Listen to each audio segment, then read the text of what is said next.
will go that route or not. No, they want the Rona. Ban Vox, yeah, they're going to take Rona, ban Vox, and that leaves Churnwalker open.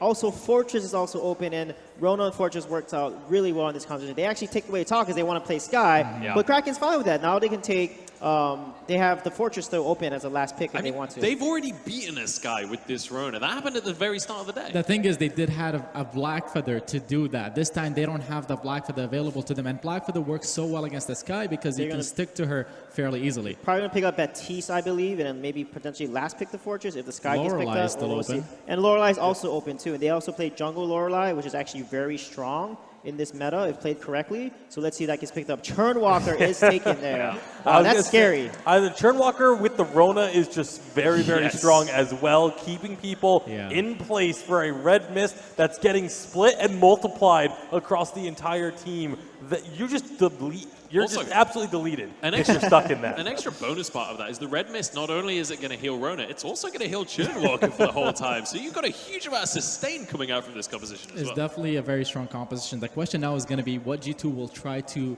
draft to counter this very obvious composition that's already been picked up by Kraken. The Vox is already taken away. Sky is available. They banned the Taka. Sky works really well against Churnwalker as well because he can dice around him and dodge his hook and chains. And the other great thing about this Kraken draft is they still have a counter pick available for the jungle too. So they have done a phenomenal job in this Game 2 draft.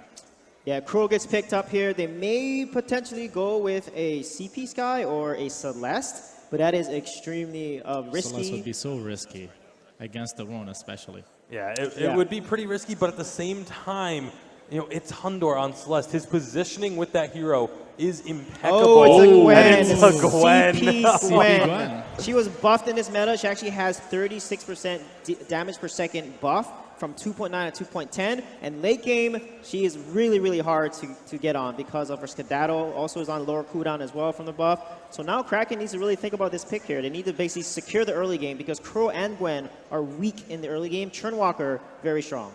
Not only that, but you know, with the Skedaddle, you see the chain coming from Churnwalker and you Skedaddle at the right time, you block it being put on you. And that puts the chains on cooldown for Churnwalker, and all of a sudden he's useless for the next 4 seconds. So that interaction could be crucial. And 4 seconds doesn't sound like a long time. In the middle of a team fight, 4 seconds is an eternity. So that can be an absolute game changer. On a bigger picture, the Gwen pick here is to just keep the distance away from the Rona. Play to your poke advantage that comes with your buckshot and just try to kite away. Once she gets her Shatterglass, when she gets her Clockwork, later on as she scales into the late game, G2's composition is going to be so strong. Man, that's such a hard counter into the Crow.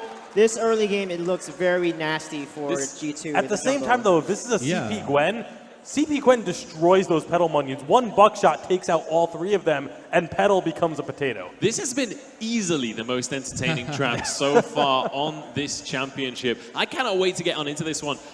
This feels like it's a difficult one to predict how this one's going to go, but once again, I feel like I've said this 1,000 times. G2 are looking towards the late game in this matchup. I mean, they're looking towards the late game. Kraken will try to pressure as much as they can throughout the early game, but if they're not able to capitalize enough on the power spikes, get enough of a lead to try and close out the game, the CP Gwen will come back. However, it's not something that Hundor has played too much of in the past, so that could also hurt G2 there. All right, we'll have to see. Well, is there any argument to this being a weapon power Gwen, or could it be a double weapon composition where we see a Bone Saw coming out from the crawl, or is that just something that will definitely not be seen? You could see it here, but I don't think it would be the best case scenario because of the Petal, especially. Okay. Before the Petal pick, I was actually going to say maybe it ends up being a weapon Gwen, but with the Petal coming out, I do not think you can go that route. All right, we'll have to see. I'm kind of expecting it to be that CP Gwen anyway, coming on into this one. But the Rona Churnwalker, that alone, even without the Petal, feels exceptionally strong. Is that strong enough on its own just to mean that Kraken should take this? It's extremely strong. Rona's going to build a Serpents with Breaking Point, way too much sustain. And then Petal has Frostburn as well, potentially, with Churnwalker and the hook and the chain, the pull, the stun. That is a deadly combo that Kraken can execute on G2 here. All right, well, it's time to get into game number 2 of this series. It's time to see if G2 can push this to a 2-0, or if Kraken are going to get their 3rd win of the tournament on the board. It's time to pass it over to our casters and get into game number 2. Very much, guys. Jaws Next back once again. G2 versus Team Kraken. We're ready to get into it. G2 Looked also one-sided Team Kraken's way at the start of that game, but turned around with the Kraken still coming out from Hundor. A triple kill, and the ace sealed the deal. I don't want to get too ahead of myself, but I feel a bit of EU euphoria coming on. I genuinely excited to see EU actually win something, though. That's always a good feeling. EU scoundrel. I think what the guys are talking about on the desk is obviously the combination between Churnwalker and Rona is super strong. You really can't get much more of a powerful combination between the two of them. You pull them into the red mist. Petal can't go Frostburn because it doesn't work with her minions anymore. So she's going to have to go something along the lines of maybe Dragon's Eye, Shatterglass that we often see. So that kind of reduces a little bit of the efficacy. You can go Frostburn for the spontaneous combustion, obviously, but that's a very small part of your kit. What I think G2's game plan is going to have to be is if they want to survive this Rona and Churnwalker composition, it's just literally get Gwen to the late game, spam A from range, and never ever get into range of hooks. That's kind of their win condition, I think. We're about to find out as we jump onto the fold. G2 versus Team Kraken. Can they find themselves a 2-0, or can Kraken tie the series up? Kraken are an incredibly good team. We saw that against Detonation. And this is a composition that we know they can potentially execute on. It's got a lot of great teamfight mechanics. And obviously we know that they've got great team synergy. Look at Keanu, just pops that scout trap nonchalantly. And he's going to head back towards his own side. They are going to go straight, and they're going to rotate in to out. So they're actually going to rotate from the Elder Tree on out. The problem with this is it sometimes does open you up to be invaded, especially as you might not hit level 2 before you finish up your back camps. Doesn't look like G2 are in a position to actually get to that, though. They're going to be quite slow on their rotation here because you have a Cruel, so... Yeah, Keanu actually moving straight up to the lane. Just going to meet Mr. Dog. Does actually miss the chains. Feels bad, man. But Keanu will be able to just shield himself with that Vanguard. Hundor's going to rotate as well. Obviously going Crystal Power this game. Started with a Weapon Blade and a Crystal Bit in his infantry just to help him CS for the time being. Yeah. Now, I love seeing Crystal Gwen because quadruple Shatterglass, one-shotting somebody, it's not going to happen, but I always want to see it. Quadruple Shatterglass, what are you talking about, Jules?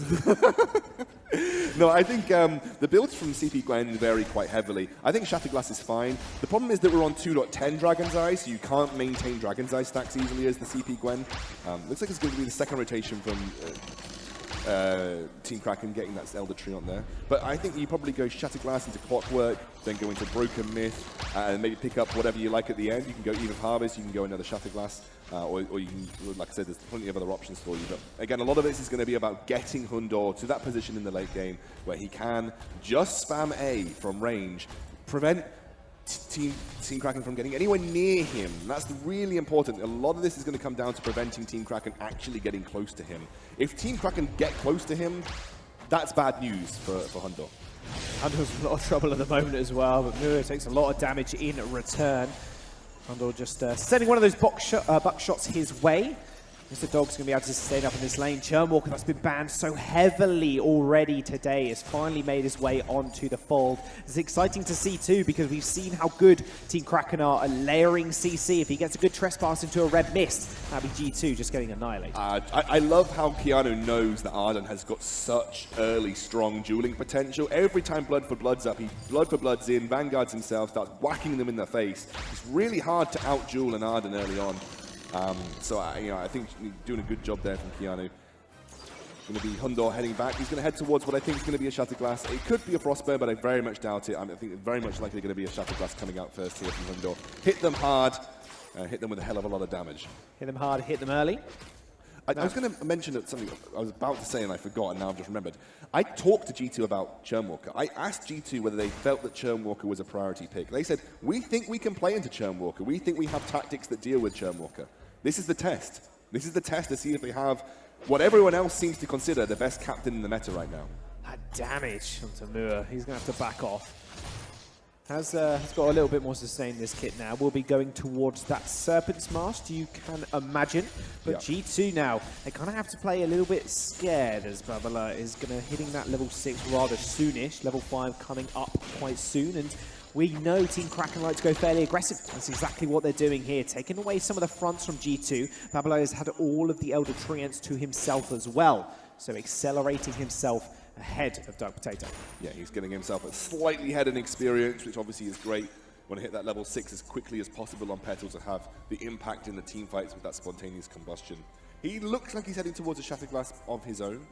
That's generally, that or Dragon's Eye is generally the go-to first items for Petals in the current meta.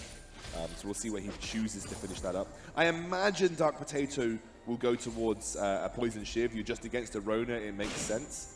And with the pickup of the Blazing Salvo there, yeah, I imagine that's going to be the case. Seems so. And now the turret pressure. Ooh, Torment.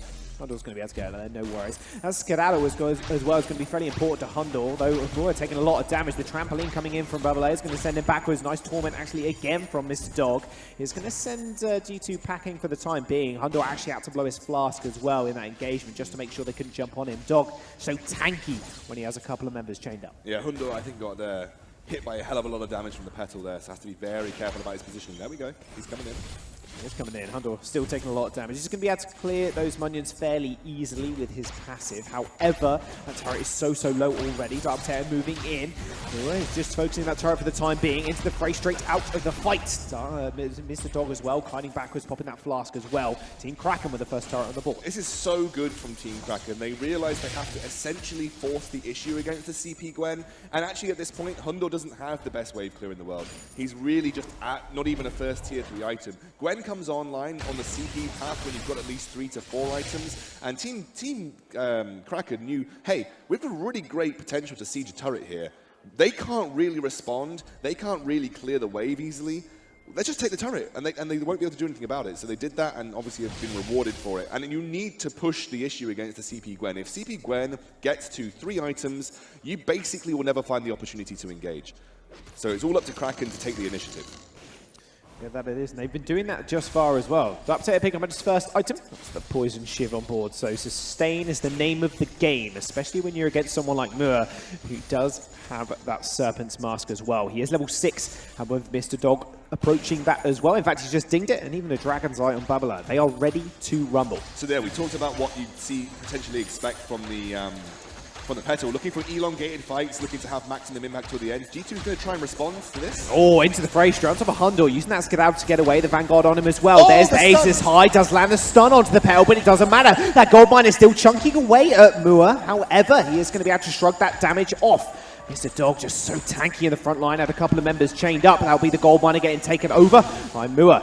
Can't really trade too much more. The Aces High was good, but they just didn't have the follow-up. They don't have the damage right now. Gwen is not supposed to be a teamfight skirmish brawler. Gwen is supposed to be the anti-teamfight pick. If you never want to teamfight, you never want to have a skirmish, you never want to get involved in a brawl, you pick Gwen and you spam A from range before the teamfight happens. The problem is if you get locked up in a teamfight, you are in a position where Gwen does not function well as a CP carry. And that's what I think Team Kraken did really well there. They went for the Gold Miner. They forced G2 to respond. G2 had to come to them and put themselves in an awkward teamfight position. And you saw it did not play very well into G2's favor. They just don't have the damage right now to play full, drawn-out teamfights. And if Team Kraken can continue to pressure Gold Miner, and when Kraken spawns, pressure Kraken before maybe Hundor hits the build that he wants, that's a really good way of forcing CP Gwen into an uncomfortable position. Look at the control now that Team Kraken do have over the jungle. They're even going to start this Crystal Sentry up as well. Dark Potato hasn't managed to use that from Hell's Heart at all this game. This is quite worrying from G2, but we know Hundor is going to be able to scale up as well. Why would you want to? Like, why would you ever want to use from Hell's Heart is the problem, because you have a Gwen who's not supposed to be a teamfight burster. She is a ranged anti-teamfight carry. He's going to be using from Hell's Heart defensively most of the time this game. He's going to be using it to save Gwen from Rona jumping in, using it to try and prevent Mr. Dog looking for those big trespasses. So I think it's probably better for G2 if they just avoid fights. They want to scale up. You know, you've got the Clockwork coming out on Hundor now. That's 2 items that are absolutely core. Mr. Dog runs in, tries to get onto Dark Potato. Pulls him back with the Torment. Dark Potato's going to be all right, though. The Vanguard from Keanu is going to save him. Now, Team Kraken, where's the game plan from them? What do they actually need to do to set up? Because Mr. Dog, if he gets a couple of chains, he can then jump in with the trespass, but the problem is the disengage potential, like you mentioned, from Keanu, even with that gauntlet to disengage, and with that from Hell's Heart as well, is going to be quite an unstoppable force, in all honesty. Although Team Kraken marching forwards now, it's going to be a lot of damage straight onto Dark Potato. He's sustaining up. There comes the gauntlet. It's going to get laid down, but already Dark Potato is going to fall. That grievous wound's just not helping him whatsoever. Nice stun onto Mua, but Keanu's going extremely low. Trespass to get the stun. Mr. Dog leaps forward, and Babalo will be able to take the kill. No fountain even needed by Team Kraken. I think G2 made a mistake there. Don't team fight. Just run away. Just run away. If they make an engage, you peel back and run away. This has been really, really good from Team Kraken, though. This is fantastic from Team Kraken. They basically are able to just force the issue. They get another turret from it. They can potentially go and rotate to Goldmine, which is almost full. This is exactly what they need to do to shut down a risky pick of a CP Gwen. If you play CP Gwen, you need to be getting towards 15 minutes and then you're coming online.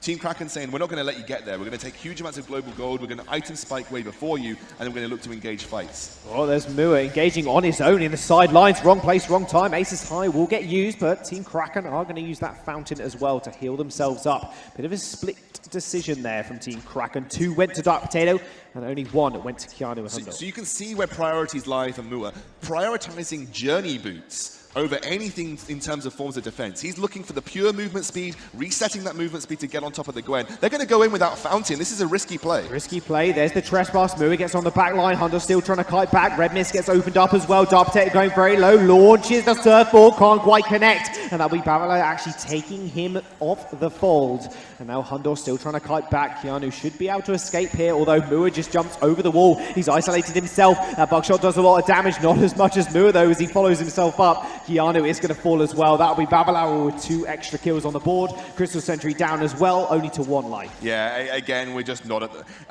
it feels like I'm going to be repeating the same tune over and over again. You're not at a point where you want to fight with G2, but Team Kraken are doing an excellent job of forcing the issue. This is how you deal with later game scaling compositions. You say, you've got to come to Goldmine or we're going to take it. You've got to come to the turret to defend it or we're going to take it. You know, and G2 are feeling that they have to respond because they're going to lose too much global gold. They are almost 10,000 gold down at this point in time. And that is mainly from just that global gold advantage that Team Kraken have taken because they know they have an earlier team fight composition. They know G2 don't want to get anywhere near them. So they just say, well, if you don't, we're going to take all of that standing gold off the map and we're going to make your lives hell. Well, they know their strengths and they're playing to them as well. G2 did win that game last time, but it was off the back of Hundo stealing that Kraken. It did look like a Team Kraken game to start off with. Yeah. Maybe this is the case. Maybe G2 gets the 15-minute mark. Maybe they get to the 18-minute mark and say, okay, actually, we're going to come back in this fight and we're going to make Hundo the king of the carries. Yeah, Hundo needs Broken Myth to actually start doing some damage here. He needs that penetration to get through. The Aegis picked up by Mua. Obviously, you've got some shielding coming out from Mr. Dog as well. They are tanking these buckshots in the front line with little care for realistically how much damage they're doing. It's like a tickle from Hundo. He's tickling them every 4 seconds or so. And it's just not enough to ward Team Kraken away from these fights. Off spawn, taking that sentry 12 minutes in. That is going to be eliminated. Team Kraken pushing their way through G2's jungle. Like you said, those buckshots, they are landing, but the problem is, Mua's got shielding at this point, and it's just shrugging it off, and even the sustain coming out from the Serpent's Mask, that damage is there, but it's not sticking. Oh, Hundo managed to dodge a hook out there. Also, you've got to remember that the Serpent's Mask from, like you said, Mua, you literally just mentioned it. It helps alleviate some of that poke from the Gwen. You're just able to sustain up off the lane minions, sustain up off the jungle minions. I mean, Rona just gets so much health back so quickly. You need to be having impact every time you're landing one of those buckshots. Hundo now picks up his Broken Myth. Suddenly you're going to start to see a little bit more damage coming through. But one more item is absolutely necessary to make this CP Gwen come online. And Mua has just picked up a Shiver Steel. With that Journey Boots prioritization, he's almost at full build at this point in time. He's going to look to run down Hundo and absolutely crush him in these team fights. Has got the infusion sitting and waiting in his inventory too. Now, if you even look at the CS differential also, you can see how much they prioritized on Mua. He's 143 to Hundo's 119. That's all through the jungle minions that they've just been able to steal away because there's nothing that G2 can do. And even the vision littered, the scout traps littered across the map. Team Kraken is to be able to secure their 3rd gold miner in a row. And that'll just net them almost a 10,000 gold lead. And Kraken's going to be coming up very shortly, and it's about to join, it feels, to Team Kraken. Yeah, they have got complete control of the center of the map. G2, like we said, can't team fight. They can't get vision down. They can't check the center of the map, and it's all Team Kraken's game at this point in time. Very little, I think, that G2 can do apart from just wait and hope for Team Kraken to overextend. Well, Hundor's overextending a little bit. Buckshot to slow Babala down. That's going to be a Torment onto Dark Potato. There's the Trespass. The sun comes through. Red Blades gets opened up as well. Fountain from Keanu keeps himself alive. Nice gauntlet. Double stun, actually, in fact, straight onto Mua, but he's still alive. Walks back into the gauntlet wall to try and get through it. Mr. Dog popping those wall treads. This is actually really good for G2. There's the Buckshot to find the kill on to Mr. Dog. Ends up going down, but Dark Potato taking a lot of damage. Healing up with the Poison Shiv. It does manage to escape. Jumps over the wall. Babala using that trampoline to escape as well. G2, they do find one fight and secure their first kill in 14 minutes. Yeah, that's a big ask for G2, but they actually are in buckshot range here. Looks like Mount Waba's going to go back in. My boy's going to go straight back in. Look at that damage onto Hundor. That shielding from the Vanguards there, but the Aces High did land, and that'll be G2 securing themselves the second kill. Slowly crawling back like they did in the previous game. Mua did land a massive amount of damage onto Hundor there. You can see how much it's going to hurt if Mua can get on top of Hundor. That was just a perfect combination of many events that allowed G2 to come back from what was seemingly a lost situation. Keanu is so good on Arden. I can't really explain how good he is on Arden, but he was always known in the European scene as having an incredible Arden. People often banned it against him, over the last couple of updates. You're seeing it with these gauntlets. He's been so good with them. Hasn't really got himself towards an Echo. I think Echo would be the next item to provide a very difficult area of ground for Team Kraken to search for team fights. Now Hundor is starting to stack up now. He's possibly looking for another Shatterglass here. Has got the infusion still ticking also. Like you mentioned, they're using their ultimates in more of a defensive manner. And that was Team Kraken, you could say, overextending a little bit there. They dove straight into the base. The turret wasn't even down, and Dark Potato just sustained so much off of that Poison Shiv. Wasn't able to do as much damage as they'd hoped, and that'll be Mua on the sidelines getting not once, not twice, but 3 times did he get stunned in that engagement, and that just led him to do absolutely no damage. They're going to go in with the War Treads here. War Treads from G2 as well to try and get a bit of distance. We're moving in to try and just corner Keanu here. Nice triple buckshot. In fact, Aces High comes out as well. Does go a little bit wide. Look at this. Mua's looking for a flank play here. Oh, yes, he is. Dumped straight over. Nice Torment. Trespass as well. That massive Trespass onto 3-man stun. Dark Potato does use the boomerang. Finds one. Mr. Dog is going to chase off the captain, but his carries are just falling around him. Dark Potato gets taken out of the fight. And Keanu, the last member alive for G2. Oh, so well executed for Team Kraken. Mr. Dog found the perfect opportunity. They flanked with Mua on the side lanes. Mr. Dog then used the Torment, found the Trespass, and because Hundor had previously used his Skedaddle, he wasn't able to get out of that situation. He was a sitting duck for this Rona to tear him apart. Let's take a look at that again. Here you go. That's the Torment, the Torment in. That's the Trespass. Hundor could do nothing about it. The Crucible didn't hit the Trespass, so they did get stunned. And the flank from the Rona, very good. G2 now not finding their comeback like they found in the last game. It isn't Rox Armada versus Impunity. It's actually G2 versus Team Kraken. Interesting. Just to make sure everybody's aware. Kraken now on the board for Team Kraken, funnily enough. G2 now, they are forced back. Hundor hasn't got the best amount of damage to actually take down this Kraken. It's going to take them a fair while unless Dark Potato can start chomping at it as well. There's the War Treads into the fray. He's going to get used straight on top of Hundor. He's going to make his way back to the base, but look at the damage coming out from Mua. Aces High goes a little bit wide as well. Crucible was used just in case that did land, but the base has been broken. It's very difficult, I think, for G2 to take this fight because they're going to... Team Kraken are just going to go. Oh, that Torment into the Trespass finds 2. That just leads them to actually take 1 turret there. Nice Trespass back in. Echo got used. They're going to jump straight onto the turret as well. The Kraken's still not dead. Hundor trying to do as much damage as he can, but Mua is just destroying the turrets. Kraken still about a 3rd HP. The Crystal's going to go down. Mua duck dip, diving and dodging. Hundor finally finds the kill, but they're just buying time. Team Kraken, they end up taking the Crystal. They end up tying the series 1-1. G2 thought that they had an answer to the Churnwalker, but Churnwalker tore them apart in this game. They picked the Gwen.